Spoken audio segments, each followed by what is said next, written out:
Welcome back to TIW Podcast. I'm Eric, and it has been a while, and I've decided to bring back the podcast with a little bit of a change. The TIW no longer stands for Today I Watched. No, instead, it is Taskmaster is Wonderful. I absolutely love Taskmaster and all of the different versions of it around the world. And so, this podcast, I'm going to be talking about all of that. I've been on a huge Taskmaster a marathon over several weeks. I've been rewatching and listening to the official podcasts. And I thought that, you know what? It's a new year. And we also got a New Year treat with the first episode of 2023, the Taskmaster's New Year treat. I thought I'd start things off with that. What a great way to start off the new year. Our contestants were Amelia de Moldenberg. I believe she's a YouTuber. We have Carol Volderman, who is best known for Countdown. Greg James, a radio host, does a bunch of other stuff, I'm sure. Sir Mo Farah, Olympian, and Self-Esteem, a.k.a. Rebecca Lucy Taylor, who is a musician. And, oh man, I loved this episode. I didn't know any of these people going into it. I would have liked one of the tasks to be a little bit more straightforward. All three of them were kind of tricky, but that's okay. That's okay. We opened with the price task, which was the thing which Greg would be most surprised that you own. Of course, Sir Mo's hair dryer, since he is completely bald, shaved bald, that absolutely deserved the 5 points. Second place was Carol's camper van. And that actually got me back to watching this one show on Discovery, where I can't even remember it. I think it's called Van Gogh, and this guy, his company builds out the interiors of vans for camping and for tiny living and all that. It's a pretty interesting show, but yeah, that was I'd say that's pretty surprising just for my first impressions of Carol. And then third place and 3 points went to Amelia. Her item was a coffin for a fly, which they didn't explore this, but I was wondering, is the fly in the coffin? Has it been emptied? In which case it didn't get really used for its purpose to its very end. Fourth place and 2 points went to Rebecca, who modeled an ashtray of herself in a very low filled bath. And in last place was Greg James, who brought in I'd say it's a surprising image, but it's not surprising that he owns it because it was given to him as a gift when he joined the BBC. It is an image of Jonathan Ross and another host, I forget his name, depicted as Mary and Jesus, baby Jesus. And it's kind of a frightening image and very funny. But as for his ownership of it and the story behind it, I'd say not very surprising. So that makes a lot of sense. So yeah, Mo is off to an incredibly good start, and I'd say this really keeps him at the top of the ranks the entire episode. We had 3 taped tasks, and like I said, I would have preferred for one of these to be a little bit less tricky than it was. I just recently watched the other 2 New Year's treats, and the put the egg cup in an egg in the egg cup in the most daring way. I thought was a nice, straightforward, and open ended thing that it let everybody be creative if they wanted to, or athletic if they wanted to, that kind of thing.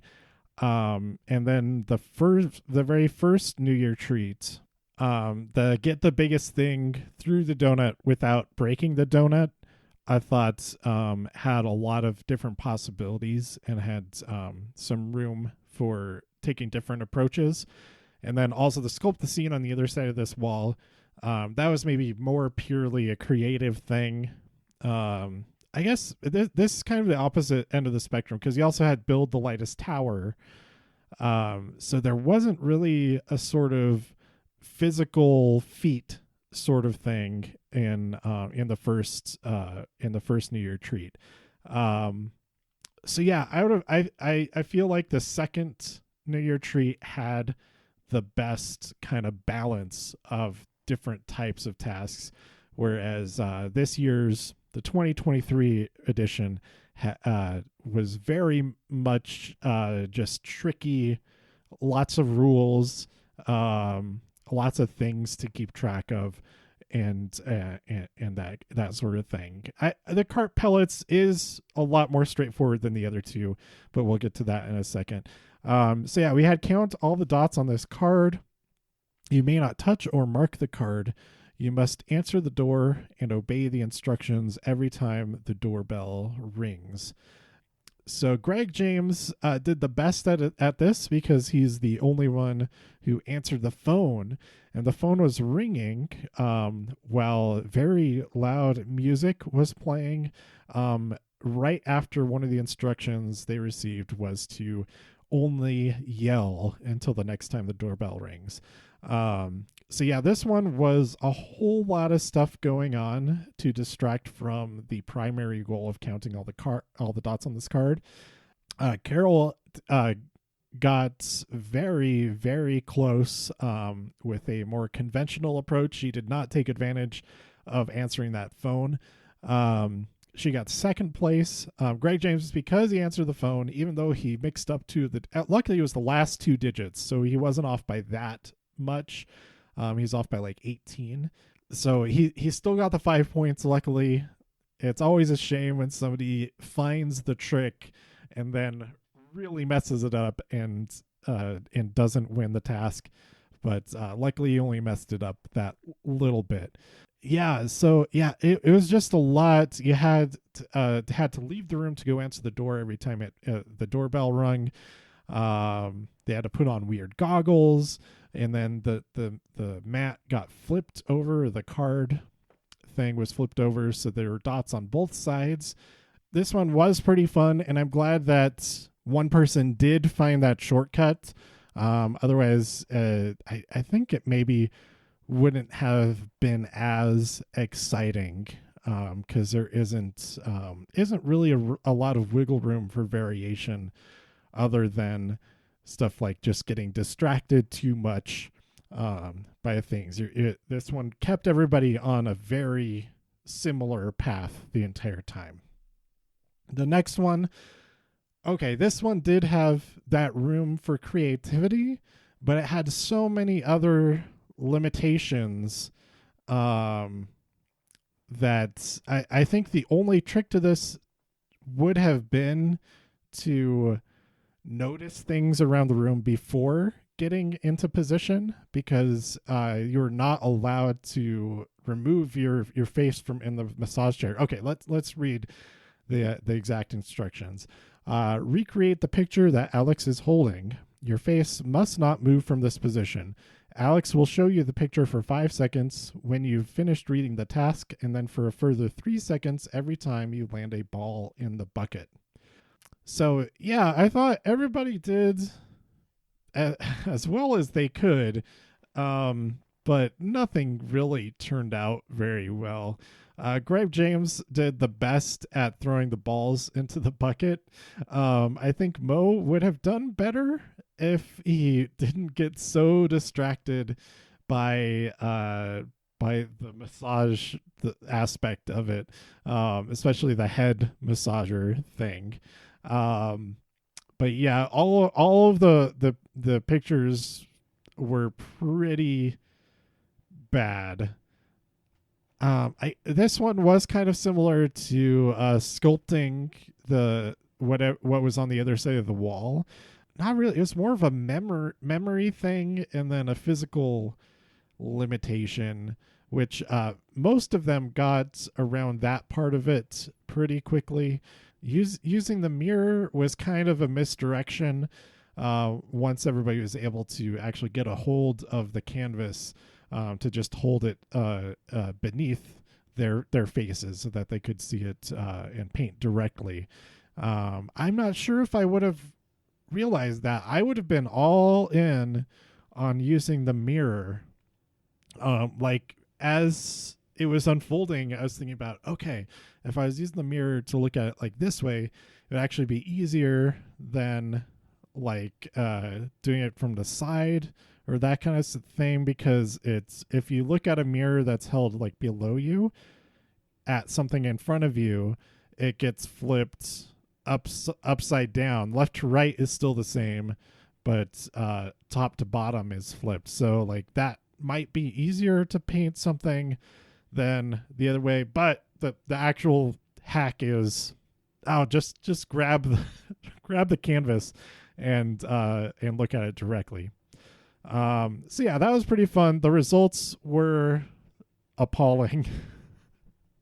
None of it looked any good. Carol's was at least the others were recognizable as a house. Maybe none of the actual items around the house were recognizable, any of them, but at least you could tell that basic aspect of the image. Carol's was just a mess of paint. It was very funny. So moving on, the third and final taped task: put the most carp pellets in the fishbowl. You must not bend at the waist or knees at any point. I think this one was also 10 minutes. It was interesting. There wasn't that they were all very time limited. I guess that's a good approach to it, to that you can get all of it done in one day of filming.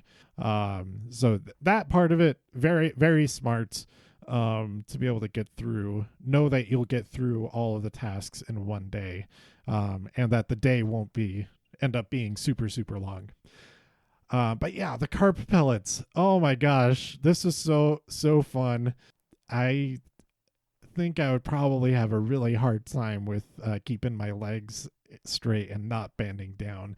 Like as soon as I spill anything, I'd like my instinctive reaction would probably be to just break all of the rules to try to catch pellets.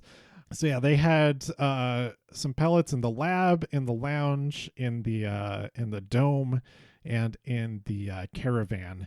Only one person, Rebecca, found the on the Taskmaster statue at the back of the garden. He is holding a broom and a dustpan, which is a perfect way to clean up and pick up the pellets that get spilled in all of the different rooms. She only used it in the caravan. She went for the forget what everybody else did. So the bottom three pretty much triggered all the traps. I think Amelia got pretty lucky. The one in the lounge, the tripwire didn't work, but she still got last place by quite a bit. Mo was very good at getting around many of the traps, and he didn't lose a lot of the pellets. And then Rebecca. Oh man, I was so filled with joy watching her take on this task, because she nailed it with the one in the dome, but she went the other, like a completely different direction with it, put the fishbowl on top of it, and then flipped the whole thing down into it. And I don't even, there was no indication that she had figured out that there was no bottom on that can. That was just the way she went at it. It doesn't look from the overhead shot. I don't see any pellet. It looks like it's filled to the brim, and I don't see any pellets on the ground around it.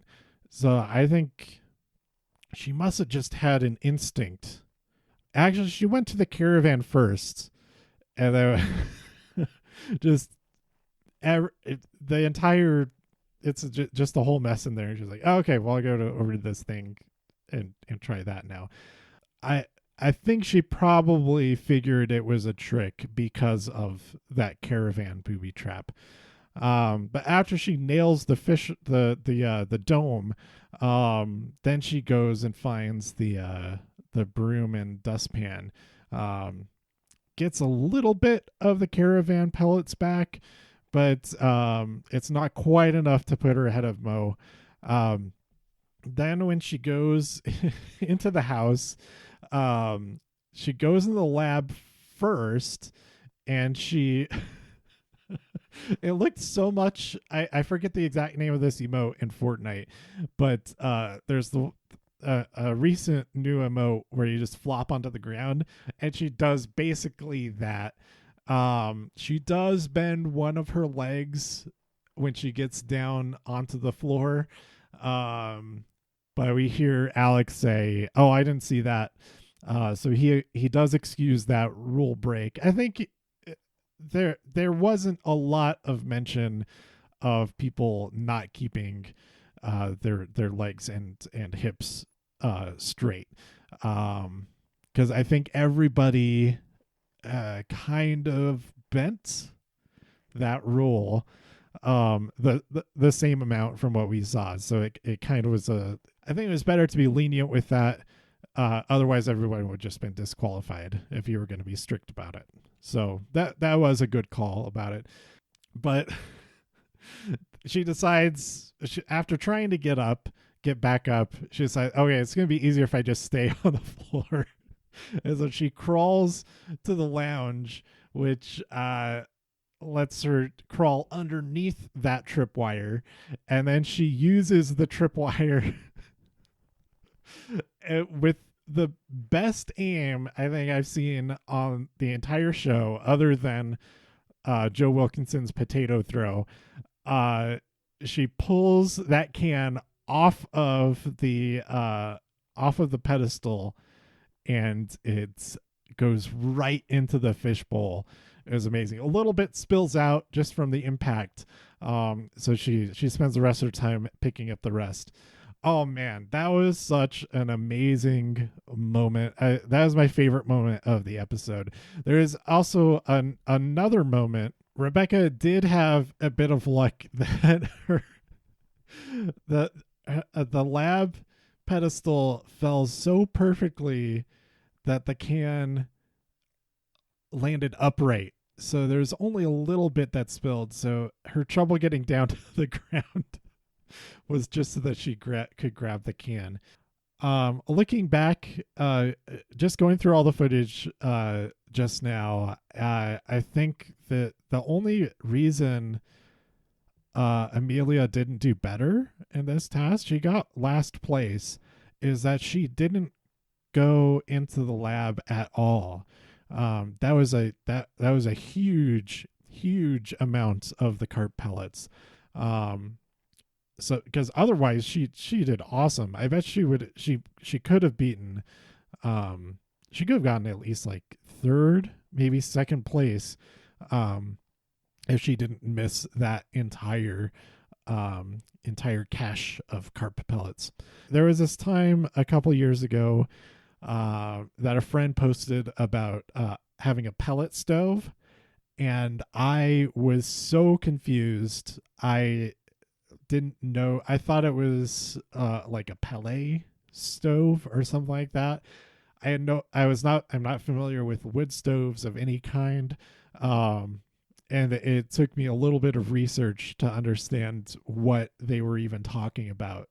Pellet is such a weird word, and in a context that you haven't seen it before, it gets even more confusing. So yeah, I think that I would have had the same confusion at first that a lot of them did. And I definitely would have just triggered all of the booby traps. I think I would have had the most fun on this task being one of the people setting up all of the booby traps. I've never set up a pulley system type of booby trap, but like I can just imagine the satisfaction of getting that last bit of the string in place as you're carefully closing the door and knowing, okay, if I did this right, then it's just going to make an absolute mess when they open this door. And yeah, that anticipation of it, I would have had so much fun with. But that brings us to the live task. Obey Greg's instructions. You must only obey the instructions which start with Greg says. So this is like a hypercharged version of Simon Says. It was a very specific list of instructions, because there's a very specific place where each item had to go. So they had like privacy walls between them, so they couldn't see what each other were doing. And then they had on these coats with specific pockets marked on them, and then they had a table filled with all kinds of stuff, like a little rocket, a sock, a pendant, a few other things. And the pace of the instructions was so rapid. I don't even think it was cut down for time at all. I think that was the actual pace things that Greg was reading out these instructions. It's because at the start of it, I thought, okay, this isn't too bad. I think I could hang with them and do pretty well at this. But very quickly, it picked up and up and up. And I think the tricky thing is there were some instructions that he said and between, and it wasn't necessarily clear if those were a continuation of the previous instruction, which had a Greg says in front of it, or if it was a new instruction which would then not have a Greg says in front of it. It went by so fast, but I think that was unclear enough that it messed up everybody at some point, because nobody did perfectly. Amelia did the most perfect. Amelia and Sermo, they each got 4 items correct, I think. 4 or 5 items correct. And then there was a tie for third place between Carol and Rebecca, and then Greg got like 1 or 2 items correct to get last place with just 1 point. This was incredible. The final scores, Alex did his usual thing. Oh, there isn't somebody in last place. And I got to thinking, oh, but that means there are multiple people in last place. But then he said there's nobody. There's also nobody in 4th place or 3rd place. 4 people were tied for 2nd place with 14 points. But Sir Mo Farah got the win. 20 points way out ahead. That's a decisive victory. Congratulations to Sir Mo Farah. Really awesome. Also, that hello, woo. When he got the instructions to yell was pretty great. He had a couple more a couple other moments of yelling hello and such. It looked like he was having such a blast the whole time, especially with the head massager. But yeah, I love this episode. Despite it being really, really complicated, every task was very complicated. but not necessarily in a bad way. The cart pellets, I think it was very, very effective for it to be that complicated with the booby traps. Although with a couple of them failing, I wonder if Amelia was the first one to do it, and so they had to kind of tweak to make sure that those booby traps worked better for everybody else. I don't know.